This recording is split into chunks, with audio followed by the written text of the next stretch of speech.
我是向欧欧，美食爱好者。鱼鳞通常被当作边角料弃用，其实它含有丰富的胶原蛋白和氨基酸，只要简单几步，就可以变成餐桌上的美味。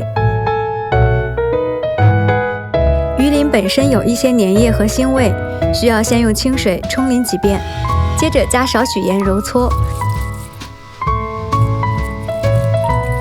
再用清水漂洗几次至半透明状。沥干后就可以开始烹饪了。首先做一道炸鱼鳞，洗净的鱼鳞用厨房纸吸干表面水分，加盐、胡椒粉、蛋黄液、料酒，拌匀再腌制一会儿。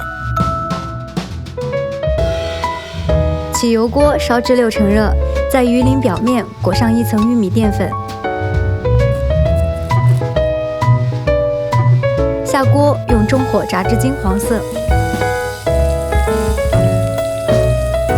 然后捞出控油，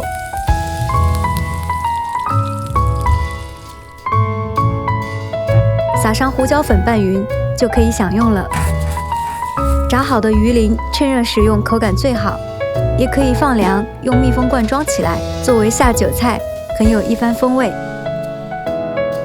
第二道鱼鳞冻。鱼鳞入锅加姜片、葱段、八角、花椒、生抽、白醋、净水，水量没过鱼鳞1厘米左右。大火煮开后，转小火熬煮45分钟。起锅，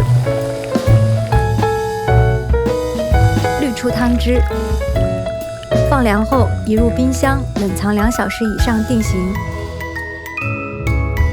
食用前切片，简单用小米椒、蒜蓉、盐、糖、醋、生抽调一个酱汁，淋在鱼鳞冻上即可。